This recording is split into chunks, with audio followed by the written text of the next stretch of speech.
Hello students, Nihal once more, and today we'll be discussing on a new topic under the same subheading, approaches to language teaching. This time we'll be approaching drama, and we'll be discussing on the objectives, importance and procedure as to how to teach drama in a class. Okay, first, what is a drama? It has got two root words. First, Greek dran and Latin drama. We basically go by the Latin word drama, which also means play. And for Greek dran, it means to act, to perform something. Basically, drama, it means when the entire plot has been written not in prose forms, but where the characters are actually speaking. There are a set of dialogues and there are certain actions involved in it. That is what drama is. That is how it is different from prose and verse. And there can be no drama without conflict. This was a statement made by Bernard Shaw. And to introduce that conflict, to bring that conflict into picture in a written form, we have got three parts. Drama divided into three parts: the rising action, climax, and the falling action. I'm sure you know all these stuffs. We have studied these back in the MA days. Okay, first here too, our approach to grammar teaching will be skill oriented and student centric, as it had been in the previous two content areas, prose and poetry. Here, how will drama develop in the development of the four skills? First, listening skill, slightly different. In drama, what happens is, since a lot of dialogues are involved and characters are speaking, they are real life characters, right? Inspired by real life characters, so they behave like human beings in common human society. So from there we can gather the right vocabulary needed to be utilized in a particular social situation. So that is something drama teaches us. For example, if it is a death ceremony, so how will you be speaking there?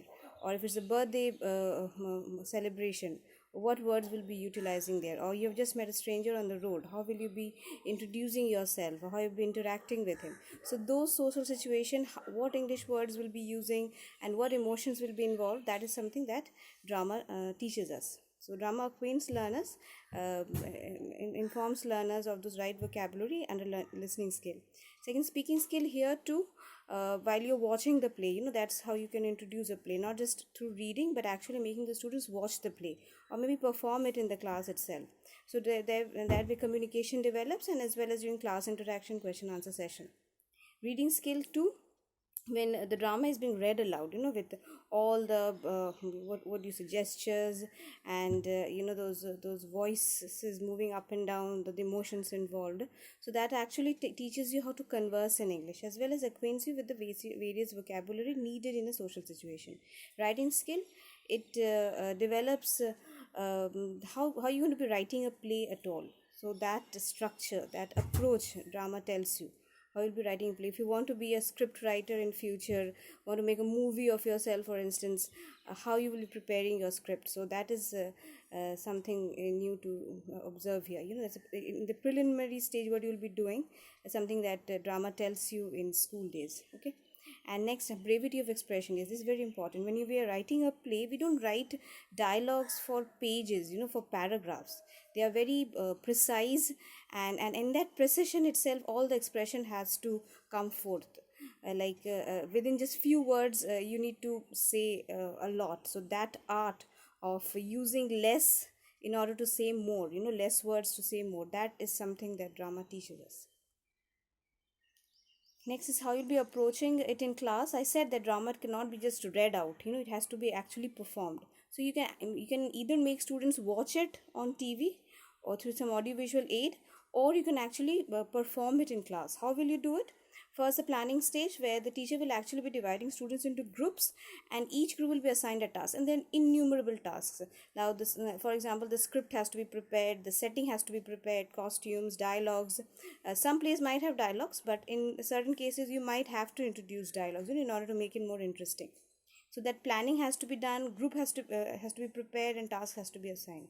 Next is role assignment. A role assignment, where here role basically means what will the learners actually do. Like, everybody cannot be acting, right? Everybody cannot be acting. Some of them will be involved in the backstage activities and some on the on stage activities. So you're going to be deciding as a teacher based on the learner's interest and ability, but everyone has to participate. That's the bottom line.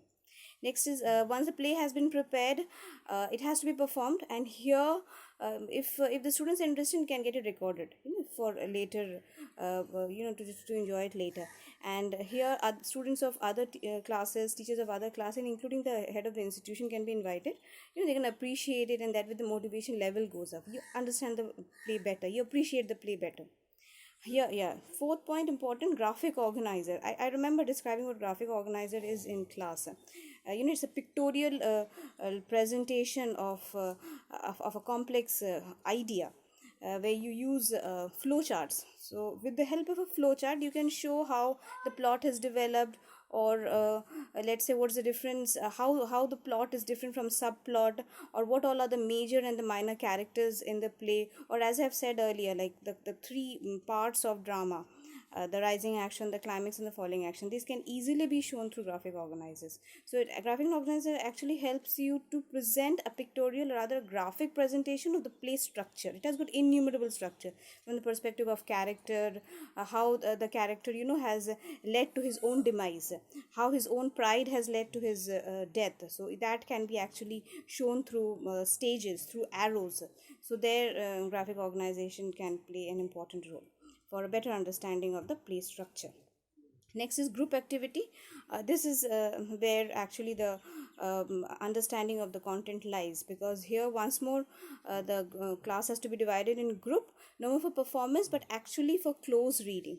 For this, you can assign certain questions to the students. For example, a question like, as I've mentioned one here, what are the romantic elements in Shakespeare's Twelfth Night? So this is one question you write on board, and then each of the group has to respond to it. Okay, they need to be brainstorming, discussing amongst themselves, and they'll be preparing the answer. And then in 6 point, group presentation for evaluation. Here, once their draft has been prepared, once they have responded to the question, one from the group will come up and they will be presenting it out loud in the class. And that is where your role as a facilitator comes. Like, are they responding correctly, or have they just moved off track? So that's where your motivation comes, that's where your guidance comes. And of course, reinforcement. You need to reinforce, because so that they are not demotivated, they are just excited enough to answer questions, just as they had been excited enough to perform the play. Okay. Next is important, just a recap of what we have studied so far. Why is drama at all important in teaching, in developing English as second language? First, of course, English conversation. From first to end, it involves a lot of conversation during performance, during group activity, or even during group presentation. So it involves a lot of communication in English. Second, it introduces learners to appropriate vocabulary, like what exact words will you be using while you are preparing your dialogues. If I've discussed this earlier, like what will you be saying in a particular situation, what words to be utilized. That is something that play teaches. Of course, third, you learn how to write plays. And yeah, fourth, this is new.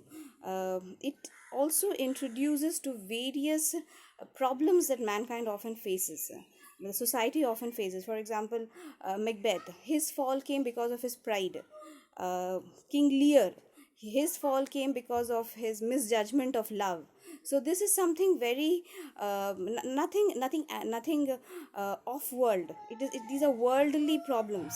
So when you read these problems in plays, you know what these problems are, and how the characters are behaving. Should you behave in that similar way when you face a similar problem? So that is a question that play poses us. It actually enriches us without actually having to go through that difficulty. When you observe King Lear, for instance, you know that he misjudged love. He had a very misguided concept of love. So for instance, in future, when you become a father or a parent and you've got so many children, and you won't make a similar mistake, then you know what true love is. So that is the experience that play gives us. It introduces us to situations that we might face in future, and enriches us with that ability to behave better, to perform better, to be a better parent, to be a better human being in society. And lastly, it eliminates stage fear, because there are a lot of performance involved. You need to go up on stage and speak out. So that is something that drama helps.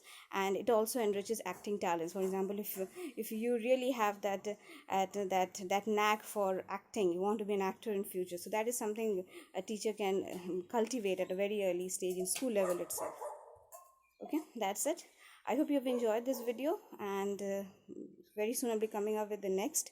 Any question, contact me, and please go through this. I'm putting in a lot of effort to complete my syllabus, and I just don't hope that the similar effort comes from your end as well.